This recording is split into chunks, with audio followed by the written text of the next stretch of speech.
The morning sun filtered through the towering windows of Kensington Palace, casting long shadows across the marble floors where Catherine Middleton Windsor walked with measured steps. The palace felt different today, heavier somehow, as if the very walls understood the weight of what was about to unfold. 3 months had passed since Princess Diana's tragic death, and the entire royal household remained wrapped in a shroud of grief that seemed to seep into every corner of the ancient building. Catherine paused before the ornate mirror in the corridor, adjusting the simple black dress she wore. At 26, she had already learned to navigate the complex waters of royal protocol, but today felt different. Today, the family would gather to address the matter that had been whispered about in hushed tones throughout the palace corridors: Diana's personal belongings, particularly her extensive collection of jewelry that had captivated the world's attention for over a decade. The sapphire and diamond necklace, as it had come to be known, was perhaps the most significant piece in Diana's collection. Originally a wedding gift from the Queen Mother, the necklace had become synonymous with Diana's public image. Photographs of her wearing it graced the covers of countless magazines, and it had accompanied her to some of the most important events of her life. The piece consisted of 17 oval sapphires, each surrounded by diamonds, with the centerpiece being a magnificent 30-carat Ceylon sapphire that seemed to hold the very essence of the ocean within its depths. As Catherine made her way toward the blue drawing room where the family meeting would take place, she couldn't help but think about Diana's legacy. The People's Princess, as she had been known, had transformed the monarchy's relationship with the public. Her warmth, her genuine concern for humanitarian causes, and her ability to connect with people from all walks of life had breathed new life into an institution that many had considered outdated and out of touch. The sound of her heels echoed through the empty corridors as Catherine approached the drawing room. She could already hear voices from within, the deep, measured tones of King Charles, who had inherited the throne earlier than anyone had expected, and the lighter voice of Prince William, now heir apparent at just 15 years old. The weight of responsibility that had fallen on William's young shoulders was something that concerned everyone in the family, but he had shown remarkable maturity in handling his new position. Catherine entered the drawing room to find the family already assembled. King Charles stood by the fireplace, his face bearing the lines that grief and newfound responsibility had etched there. He wore his naval uniform, a reminder of his years of service and the dignity with which he now carried the crown. Prince William sat in one of the silk-upholstered chairs, his posture straight and formal despite his youth. Prince Harry, just 13, sat beside his brother, his eyes still carrying the raw pain of losing his mother so recently. The Queen Mother, despite her advanced age, had insisted on being present for this discussion. She sat regally in her favorite chair, her steely blue eyes taking in everything with the sharp intelligence that had served the monarchy well for decades. Beside her sat Princess Anne, practical and no-nonsense as always, her military bearing evident even in civilian clothes. "Catherine, please join us," King Charles said, gesturing toward an empty chair. His voice carried the weight of authority that came with the crown, but there was also a gentleness there, particularly when addressing the younger members of the family. "We were just discussing the arrangements for your mother's personal effects." The term "your mother" still felt strange to Catherine's ears. She had married into this family, and, while Diana had always treated her with kindness and warmth, there was something profound about being included in such an intimate family discussion about Diana's legacy. "As you all know," Charles continued, "Diana's jewelry collection includes several pieces of significant historical and sentimental value. The palace legal team has advised that these items should remain within the family, to be passed down through the generations as befits their importance to the crown." William shifted in his chair, his young face serious. "What about the pieces Mother wore most often? The ones that were really hers, not just royal jewels she was borrowing?" It was a perceptive question that showed William's deep understanding of his mother's relationship with her jewelry. Diana had indeed made a clear distinction between the pieces that were part of the crown jewels collection, which she wore for state occasions, and her personal jewelry, which reflected her individual taste and style. "That's precisely what we're here to discuss," Charles replied. "Your mother's personal collection includes the sapphire and diamond necklace, which, as you know, was a wedding gift but became very much her signature piece. There are also her engagement ring, several pairs of earrings, and a number of brooches and bracelets that she purchased herself or received as personal gifts." The Queen Mother spoke for the first time, her voice still commanding despite her age. These pieces tell the story of Diana's life with us. They should be preserved not just as beautiful objects, but as part of the historical record of her time as Princess of Wales. Catherine found herself thinking about the public's reaction to Diana's death. The unprecedented outpouring of grief from people around the world had shown just how deeply Diana had touched lives far beyond the palace walls. Her jewelry, particularly pieces like the sapphire and diamond necklace, had become symbols of her grace and elegance that people associated with their fondest memories of the princess. "There's something else we need to consider," Princess Anne interjected, ever practical. "The public interest in Diana's jewelry means that whatever we decide about these pieces will be scrutinized and discussed extensively in the media. We need to ensure that our decisions reflect both the family's wishes and the appropriate respect for Diana's memory." Harry spoke up for the first time, his voice quiet but determined. "Mother would want her jewelry to be worn, not locked away in a vault somewhere. She always said that beautiful things were meant to bring joy to people." This observation struck everyone in the room. Diana had indeed been known for her philosophy that luxury and beauty should serve a purpose beyond mere display. She had often worn her most spectacular pieces to charity events, understanding that the attention they drew would help focus public interest on the causes she supported. Charles nodded thoughtfully. "Harry raises an excellent point. Your mother did believe that these pieces should serve a purpose beyond their material value." He paused, looking around the room at each family member. "Which brings us to the matter at hand.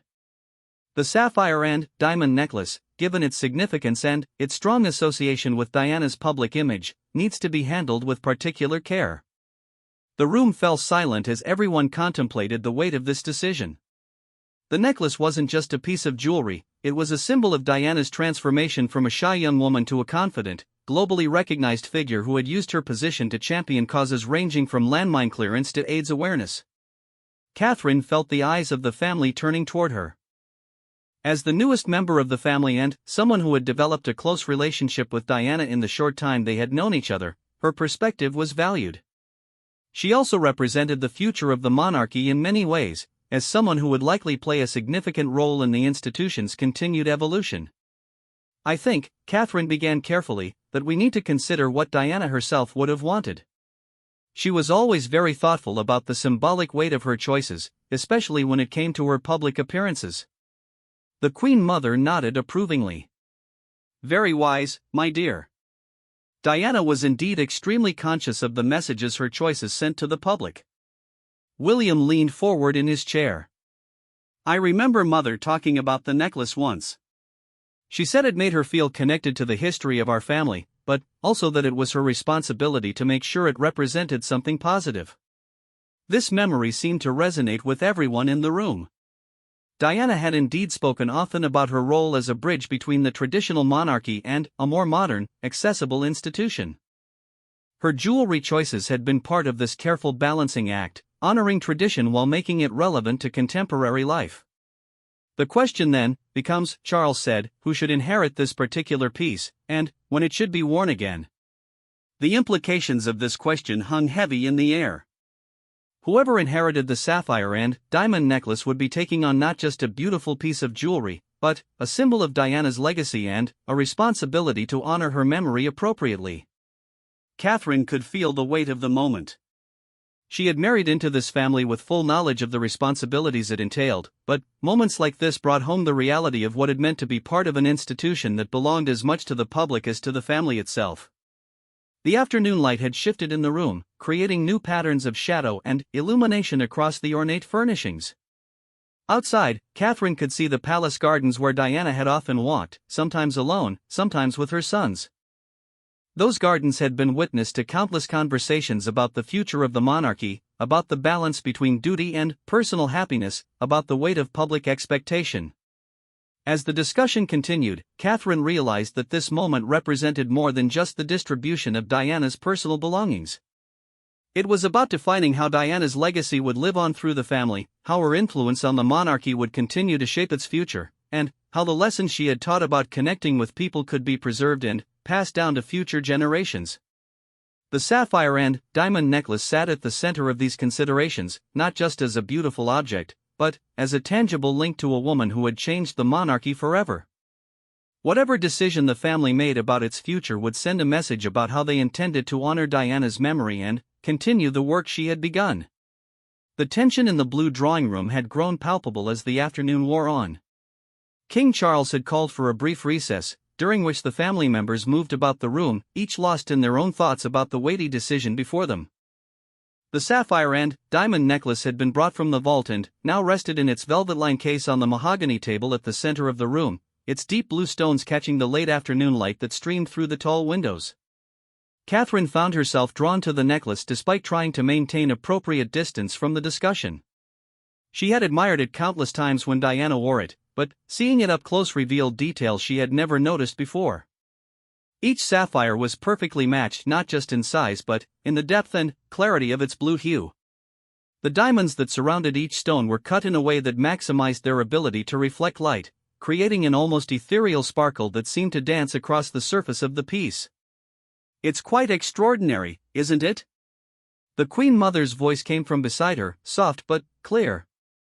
Despite being in her 90s, the Queen Mother moved with surprising grace and had approached the table without Catherine noticing. "It truly is, Your Majesty," Catherine replied, maintaining the formal address that protocol required even in this intimate family setting. "I can understand why it became such an iconic piece for Princess Diana." The Queen Mother nodded, her eyes reflecting decades of royal history.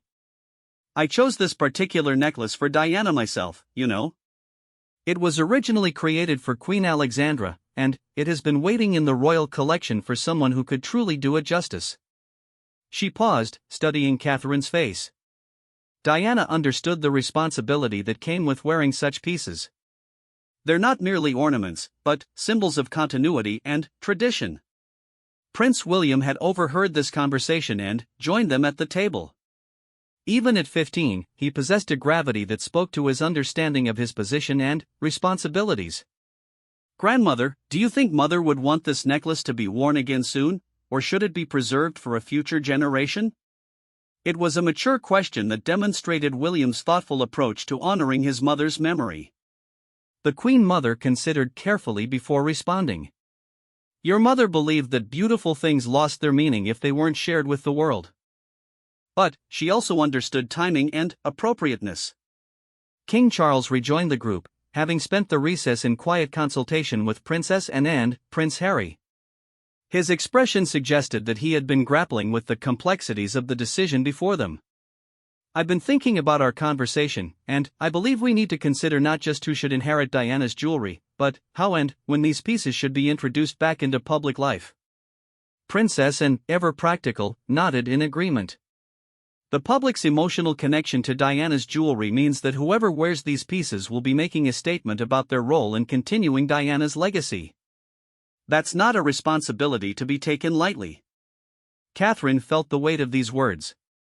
While no one had explicitly suggested that she might inherit the necklace, the direction of the conversation seemed to be leading toward that possibility. As someone who had married into the family and was expected to play a significant public role, she would be a logical choice to carry forward Diana's tradition of using jewelry to enhance the monarchy's public image. "There's another consideration," King Charles continued. "Diana's jewelry has become part of the public's understanding of royal history. The sapphire and diamond necklace, in particular, appeared in so many photographs and at so many significant events that it has taken on a meaning beyond its material value." Prince Harry, who had been quiet during much of the discussion, suddenly spoke up. "I think Mother would want Catherine to have it." His words carried the simple clarity that often comes from adolescent perception. Mother liked Catherine, and she would want someone who understood people the way she did to wear her jewelry. The statement hung in the air, causing everyone to look at Catherine with new attention. She felt a flush of emotion at Harry's words, remembering Diana's warmth and kindness during their brief but meaningful relationship. Diana had indeed taken a special interest in Catherine's transition into royal life, offering guidance and support during those early, overwhelming months. "That's very thoughtful, Harry," Catherine said gently, "but this is a decision that affects the entire family, not just my feelings." William nodded in agreement with his younger brother. "Harry's right, though. Mother did care about Catherine, and she would want her jewelry to go to someone who would honor what it represented. The Queen Mother moved closer to Catherine, studying her with the keen eye of someone who had observed royal family dynamics for nearly a century.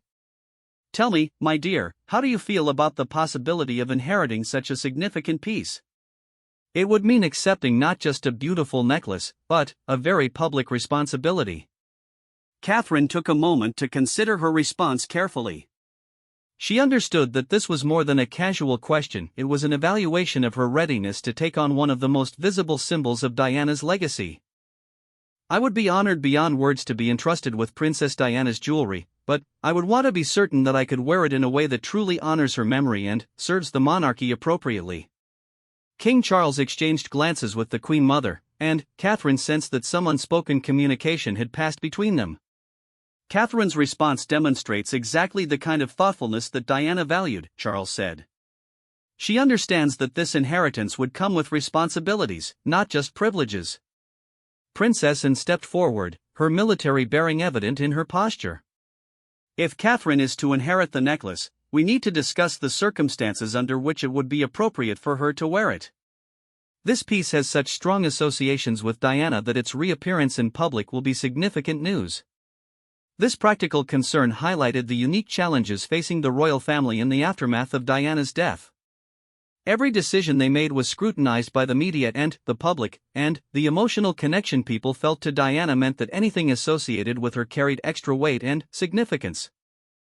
Perhaps, the Queen Mother suggested, the necklace should be reserved for truly special occasions, state dinners, major royal events, or charity functions that align with Diana's humanitarian interests. This would ensure that when it does appear, it carries the appropriate gravitas.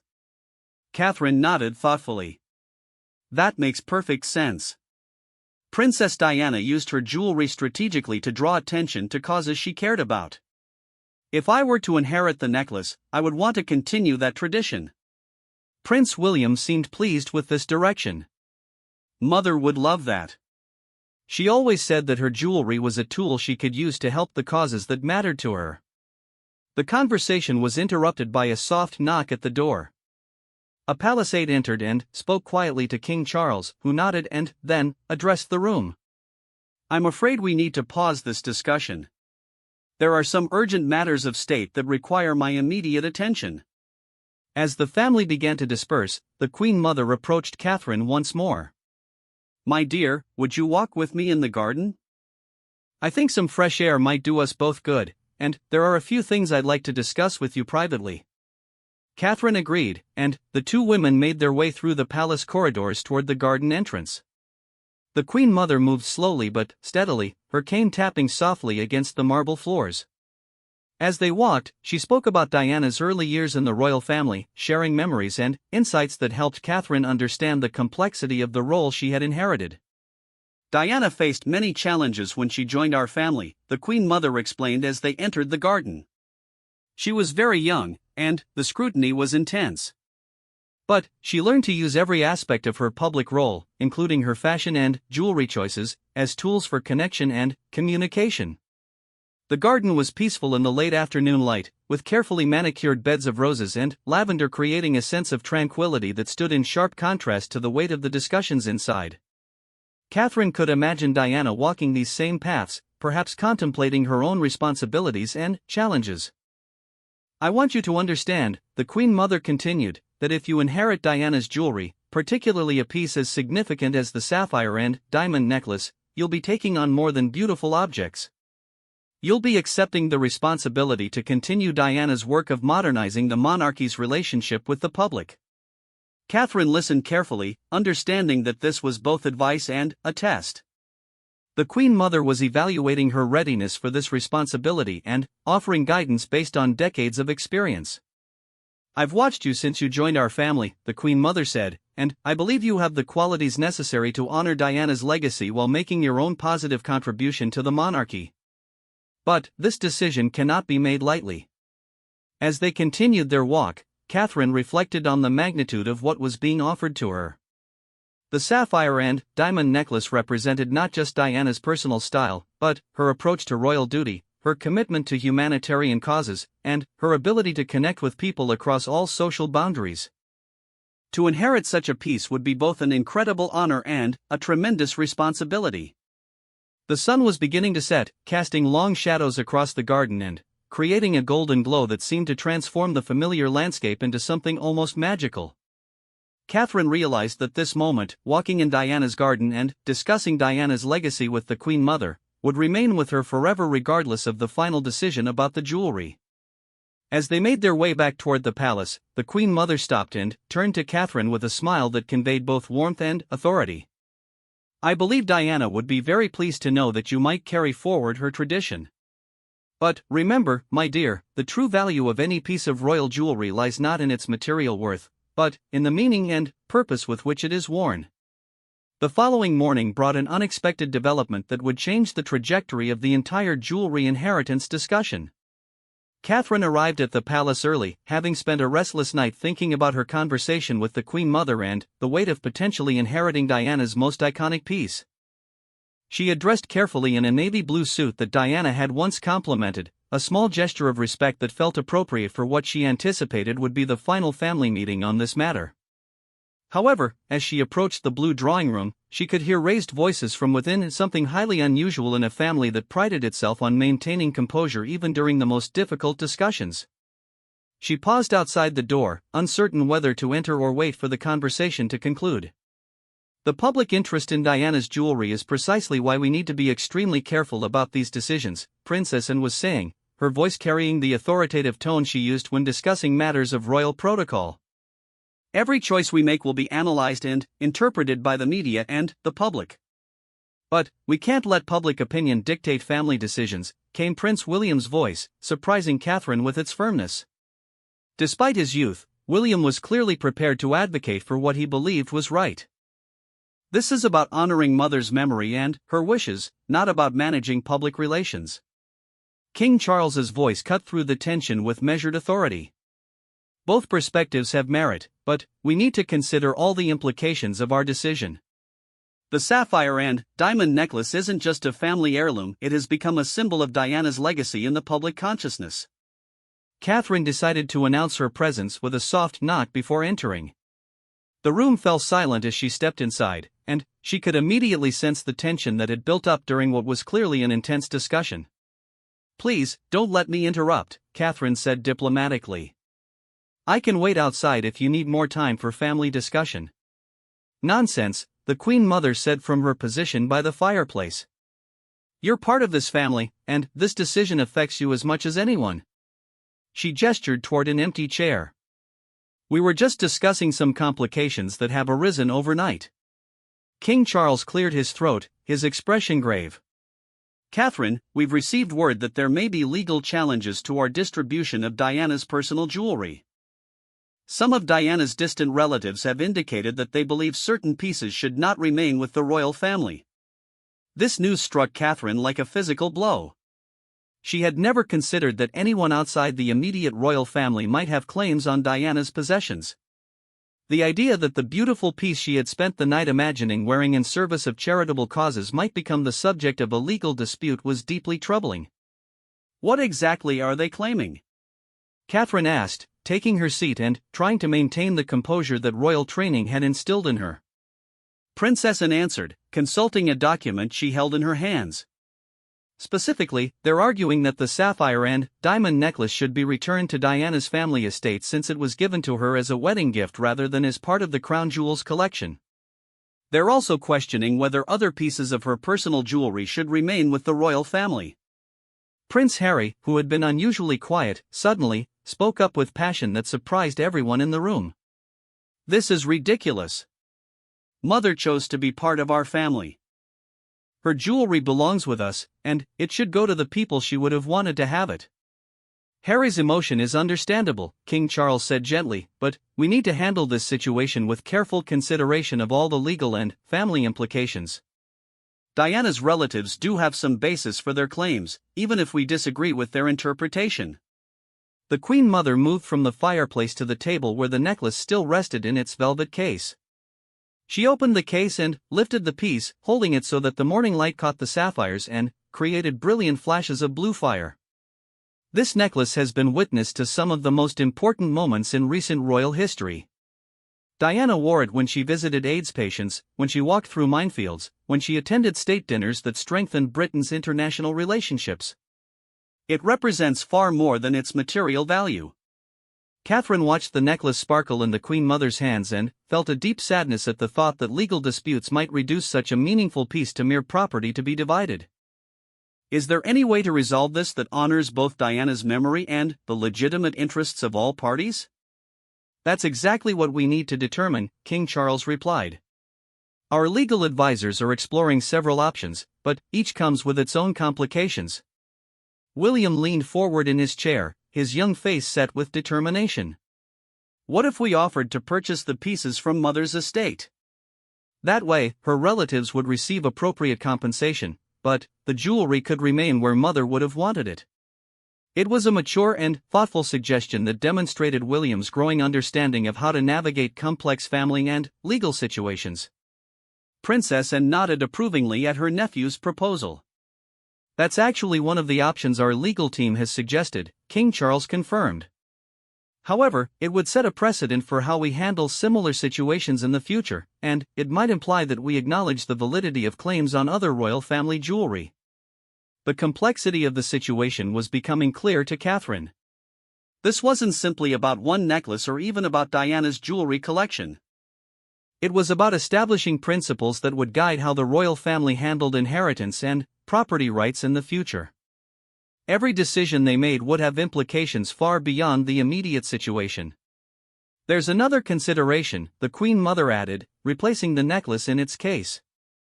The media attention surrounding this dispute could overshadow the positive aspects of Diana's legacy that we're trying to preserve. We need to find a solution that doesn't turn Diana's memory into a source of public controversy. As if summoned by mention of media attention, a palace aide entered the room and approached King Charles with urgent news. After a brief whispered conversation, Charles's expression grew more serious. "I'm afraid the situation has become more complicated," he announced to the room. "Word of the potential legal dispute has somehow reached the press. We can expect questions about Diana's jewelry inheritance to begin appearing in tomorrow's newspapers." The room fell silent as everyone absorbed this development. Catherine felt her stomach tighten as she realized that their private family discussion was about to become public spectacle. She had experienced media scrutiny before, but the thought of being associated with what could be portrayed as a family fight over Diana's possessions was deeply distressing. "This changes everything," Princess Anne said grimly. "Now we're not just dealing with family and legal issues, but with public perception and media management." Prince Harry looked stricken. Mother would hate this.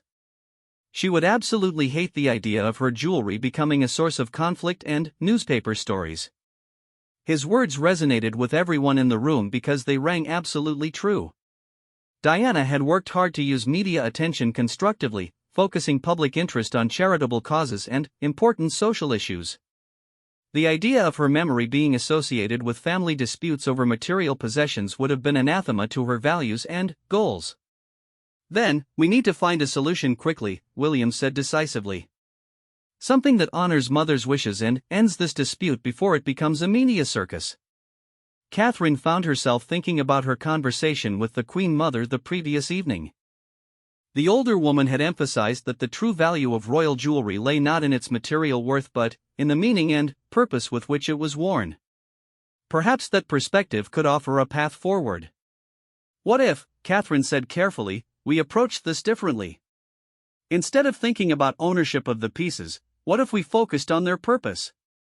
Princess Diana used her jewelry to support charitable causes and humanitarian efforts.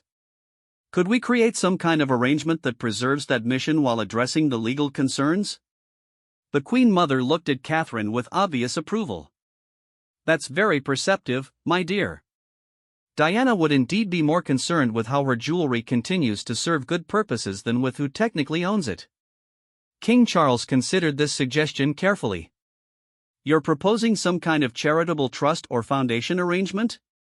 "Perhaps," Catherine replied, warming to the idea. "Something that would allow the jewelry to remain accessible for royal family use while ensuring that its appearance in public continues to benefit the causes Diana cared about. It might also provide a way to compensate her relatives while honoring her legacy."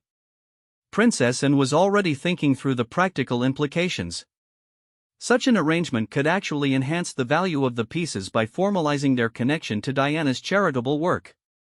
It might also provide tax advantages and create a lasting institution in her memory. The conversation was interrupted by another knock at the door. This time, the palace's senior legal advisor entered, carrying a briefcase and wearing the expression of someone bearing significant news. "Your Majesty," he addressed King Charles, "I have some urgent developments regarding the jewelry inheritance situation that require immediate attention." As the legal advisor began to outline new complications that had emerged overnight, Catherine realized that the simple family discussion about inheriting Diana's necklace had evolved into something far more complex and significant. The decisions they made in the coming hours would not only determine the fate of Diana's jewelry but would also establish precedents for how the royal family navigated the intersection of private grief, public interest, and legal obligations. The sapphire and diamond necklace sat in its case, seemingly innocent of the turmoil it had inspired, but Catherine understood now that it represented something much larger than a beautiful piece of jewelry. It had become a symbol of the ongoing challenges facing a royal family trying to honor tradition while adapting to changing times and circumstances. The legal advisor's briefcase contained documents that would fundamentally alter the entire jewelry inheritance situation. As he spread the papers across the mahogany table, pushing aside the velvet case containing the sapphire and diamond necklace, the gravity of his expression told the assembled family that they were about to learn something significant. "Your Majesty, members of the royal family," the advisor began, adjusting his glasses as he consulted his notes, "we have discovered that Princess Diana actually left very specific written instructions regarding the distribution of her personal jewelry. These documents were sealed and held in trust, to be opened only after a period of family consideration had taken place." The room fell completely silent. Catherine felt her heart rate accelerate as she realized that all of their careful deliberations might have been premature. Diana herself had anticipated this situation and had provided guidance from beyond the grave. King Charles leaned forward, his expression intense. "Are you saying that Diana left a will or testament specifically addressing her jewelry collection?" "Not exactly a will in the traditional sense," the advisor replied, "but a detailed letter of instruction that she gave to her solicitor with specific directions about when it should be revealed. The timing was apparently designed to allow the family to have initial discussions about their own preferences before her wishes were made known." Prince William and Prince Harry exchanged glances, both seeming to process the idea that their mother had been thinking ahead to this very moment and this very conversation. The thought that Diana had anticipated their need for guidance and had provided it was both comforting and emotionally overwhelming. "What exactly do her instructions say?" Princess Anne asked, ever practical in her approach to family matters. The legal advisor opened a sealed envelope and extracted several pages of what was unmistakably Diana's handwriting. Catherine could see the flowing script from across the table, and she felt a chill at the thought of hearing Diana's voice speak to this situation through her written words.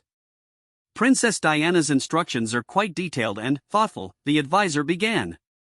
"She begins by expressing her hope that the family would have the opportunity to discuss these matters together, which is exactly what has happened. She then addresses specific pieces and her wishes for their future." The Queen Mother moved closer to the table, her cane tapping softly against the floor. "Please, read us what she says about the sapphire and diamond necklace specifically." The advisor found the relevant passage and cleared his throat before reading. "The sapphire necklace that has meant so much to me during my time as Princess of Wales holds special significance not just because of its beauty, but because of the moments it has shared with me in service to causes I care deeply about. I hope that it will continue to serve such purposes in the hands of someone who understands both the privilege and the responsibility that comes with wearing it." Catherine felt emotion well up in her throat. Even in these written instructions, Diana's voice carried the same warmth and thoughtfulness that she had shown during their personal conversations. The advisor continued reading, "I have given much thought to who might best carry forward the positive associations this necklace has developed during my time wearing it. I believe Catherine would be an ideal choice, should she be willing to accept not just the jewelry, but the commitment to use it in ways that honor the causes and values it has come to represent." The words hit Catherine like a physical force. Diana had not only thought about her specifically but had trusted her with this incredible responsibility. She felt tears forming in her eyes as the full weight of Diana's confidence in her became clear. "There's more," the advisor said, consulting the letter again. Princess Diana writes, "Should circumstances make it inappropriate or impossible for Catherine to inherit the necklace, I would want it to be held in trust until such time as it can be used again for charitable purposes. The piece should never become a source of family discord or public controversy. Its value lies in its ability to draw attention to important causes and to represent the best aspects of royal service to the public." King Charles sat back in his chair, clearly moved by his late wife's foresight and wisdom. Diana anticipated even the legal challenges we've been facing. She understood that this decision needed to be made thoughtfully and with proper consideration for all possible complications. Prince William spoke up, his voice thick with emotion. "Mother always thought several steps ahead when it came to protecting the family and making sure her actions served positive purposes." This sounds exactly like something she would do. The legal advisor had more to share. Princess Diana also addressed the broader question of her jewelry collection. She suggests that several pieces be given to charity auctions to benefit the causes she supported, while keeping certain items with strong royal historical significance within the family. She specifically mentions wanting her sons to have input into these decisions when they come of age. Princess Anne nodded approvingly. That approach balances the various interests we've been trying to reconcile. It honors Diana's charitable commitments while preserving important pieces for future generations. "There's one final element," the advisor continued, "that addresses the legal concerns raised by Diana's relatives. She specifically states that she considers her personal jewelry to be hers to dispose of as she wishes, and she formally bequeaths these items according to her written instructions. This should resolve any questions about the legal authority for these transfers." The relief in the room was palpable. Not only had Diana provided clear guidance about her wishes, but she had also anticipated and addressed the legal complications that had threatened to turn her final gift into a source of conflict. Catherine found her voice, though it wavered with emotion. "I'm deeply honored that Princess Diana thought of me in this way. If the family agrees with her wishes, I would be privileged to inherit the necklace and to carry forward her tradition of using it in service of charitable causes." The Queen Mother approached Catherine and placed a gentle hand on her shoulder. "My dear, Diana's judgment was excellent in this matter, as it was in so many others. I believe you will honor this inheritance beautifully." King Charles stood and moved to the window, looking out at the gardens where he and Diana had walked so many times during their marriage. When he spoke, his voice carried both sadness and determination. Diana's letter demonstrates once again her remarkable ability to think beyond her own immediate circumstances to consider the welfare of others. We should honor her wishes completely. Prince Harry, who had been quietly emotional during the reading of the letter, suddenly smiled through his tears. Mother would be happy knowing that her jewelry will continue to help people. That's what mattered most to her. The legal advisor began gathering his papers. With Princess Diana's written instructions, we can proceed with implementing her wishes immediately. The legal challenges from her relatives should be resolved by the clear documentation of her intentions. As the formal aspects of the meeting concluded, the family members began to disperse, each processing the emotional weight of hearing Diana's voice speak to their current situation through her carefully considered words. Catherine remained seated, staring at the velvet case that contained her inheritance, still overwhelmed by the trust Diana had placed in her. Prince William approached her as the room emptied.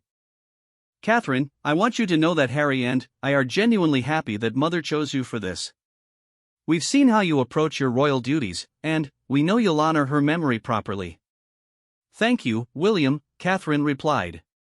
"I promise you that I'll wear this necklace only when I can do so in a way that would make your mother proud." The Queen Mother was the last to leave, pausing at Catherine's chair. "Diana was right to trust you with this responsibility, my dear. But, remember what I told you in the garden, the true value of this piece lies in the meaning and purpose with which you wear it." Diana understood that, and now that understanding passes to you. As Catherine sat alone with the necklace, she opened the case and lifted the piece, feeling its weight in her hands. Each sapphire seemed to hold within it the memory of an important moment in Diana's life: charity galas where millions were raised for worthy causes, state dinners that strengthened international relationships, private moments where Diana had drawn strength from wearing something beautiful while facing difficult challenges. She thought about Diana's letter and the careful consideration that had gone into every word. Even in planning for her death, Diana had been thinking about how to protect her family from conflict and ensure that her legacy would continue to serve positive purposes. It was a final act of love and wisdom that spoke to everything Diana had represented during her life. Catherine carefully replaced the necklace in its case, knowing that when she next lifted it, it would be as its rightful inheritor, charged with continuing Diana's tradition of using beauty and privilege in service of others. The weight of that responsibility was enormous, but Diana's confidence in her ability to handle it gave her strength. As she prepared to leave the blue drawing room, Catherine reflected on how the past few days had transformed her understanding of what it meant to be part of the royal family. It wasn't just about ceremony and protocol, but about carrying forward values and commitments that transcended individual lives. Diana's jewelry inheritance had become a lesson in how personal choices could serve larger purposes, and how even the most material objects could become vehicles for expressing the deepest human values. The sapphire and diamond necklace would make its public debut again at the appropriate time and place, when Catherine felt ready to wear it in a way that honored both Diana's memory and the causes that had meant so much to her. Until then, it would rest safely in the royal vault, waiting for the moment when it could once again serve its true purpose, not as mere ornamentation, but as a symbol of commitment to making the world a better place. Diana's final gift to her family had been more than jewelry. It had been a reminder of what truly mattered and a guide for how to carry forward her legacy of service, compassion, and genuine care for others. In accepting the sapphire and diamond necklace, Catherine was accepting not just a beautiful object, but a sacred trust to continue the work that Diana had begun and to ensure that her impact on the world would continue long after her physical presence had ended.